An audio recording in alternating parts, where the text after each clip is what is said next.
Hi everyone, welcome back to my YouTube channel. So today we are going to solve day 17 problem of this month on LeetCode. Before starting, if you guys haven't subscribed my YouTube channel yet, then please go ahead and subscribe it. Now without any delay, let's get started with today's problem. Problem number 2683, Neighboring Bitwise XOR. Okay, so let's understand the problem statement first.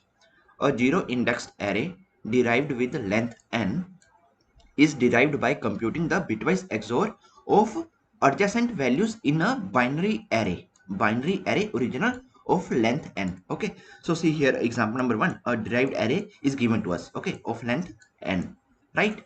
So this derived array is derived by computing the bitwise XOR of adjacent values in a binary array original, okay, having same length. All right, specifically for each index I in the range 0 to n minus 1, if I is n minus 1, then derived of I is equal to original of I XOR original of 0. Okay, otherwise derived I is equal to original of I XOR with original of I plus 1. Okay, simple meaning, we have one original array here. Okay, let's say both are having same length. Okay, this derived array and the original array. So let's say the elements are like this: a, b and c. All right, so this one, okay, this one, we are getting, we are getting this one by using a XOR with b. Okay, and this is how we are getting 1, and this one we are getting by b XOR c, b XOR c. Okay, and this 0 we are getting with c XOR a. Okay, c XOR a, and this is equal to 0. Okay, so this is what given to us, right? If I is n minus 1, okay, that simply means this last index, then derived of I, okay, then this 0, okay, is equal to original of I, that simply means that this XOR with original of 0.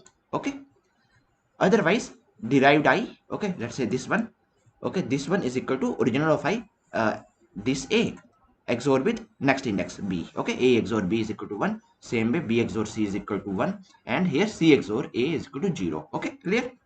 Now given an array derived, okay, this is given to us, your task is to determine whether there exists a valid binary array original. Okay, binary array, that simply means it is consisting of 1 and 0. Okay, binary array original that could have formed derived. Okay, so using original, can we form this derived? Okay, oh, this value is 1 1 0, this is what we need to find.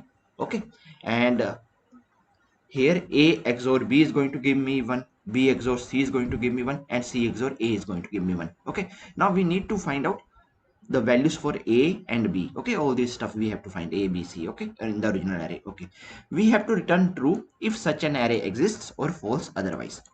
A binary array is an array containing only zeros and ones. Okay, so now here if you see what we are doing, we are doing a XOR with b, and then we are getting this one. We are doing b XOR with c, then we are getting this one. We are doing c XOR a, and then we are getting 0. Okay, so here if you see, we are using a, okay, in the left hand side. Okay, this is LHS, okay, this is RHS. Okay, so in the left hand side we are using a 2 times, we are using b 2 times, and we are using c 2 times. Okay, now you guys already know the XOR table, right? From the past I think 3-4 days we are just solving the bitwise problem using XOR, right? So here let me draw XOR table once more. A, b, okay, 2 inputs we have, and this is our result. Okay, so if two values are same, then always we are going to get the result 0. Okay, if two values are different, then we are going to get the result as 1.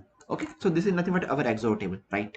So now here if I just combine all the LH side, okay, left hand side, so here you know that this XOR is commutative, right? So I can write it like this: a XOR a, then b XOR b, then c XOR c. Okay, I can write it like this. So here if you see, a is occurring 2 times, b is occurring 2 times, c is occurring 2 times, everything is going to occur 2 times. Okay, that's a simple operation that we are doing. So all the elements are always going to be occur just 2 times. Okay, so a XOR a, two elements are same. Okay, two elements are same, then we are going to get 0. Okay, this is 0, this is 0, this is 0, 0 XOR 0 with 0 XOR, it is always going to give me 0, right? All the elements are same, 0. So in the left hand side we are getting the output as 0. Now just do the RHS side. Okay, just do the XOR of all the elements. 1 XOR 1 XOR 0. Okay, 1 XOR 1, it is nothing but 0. 0 XOR 0 is nothing but 0 only. So both LHS and RHS are matching. That simply means that our output is going to be true. Okay, that's it. That's what we need to do. Okay, we are just doing LHS is equal to RHS. Okay, and we are going to solve this problem. Okay, so this A XOR B we are going to do, then we are going to get 1. B XOR C, then we are going to get 1. C XOR A, we are going to get 0. Okay, so we are just going to do the XOR of all the LHS and we are going to always going to get 0. Okay, in the left hand side we are always going to get a 0 only. Okay, so here derived is this. So originally is going to be A of A and B.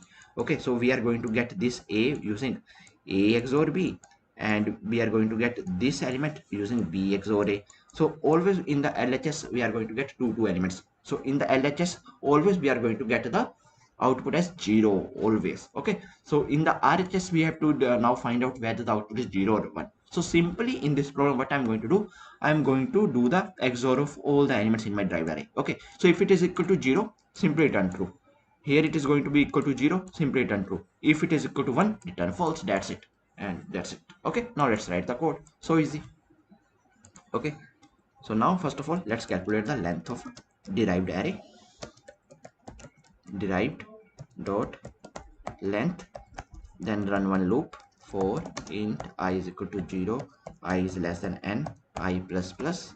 Okay, and inside this first of all take one variable as well, int XOR is equal to 0. Okay, and here just do XOR with of all the numbers. Okay, XOR is equal to XOR with derived and of I. Okay, that's it.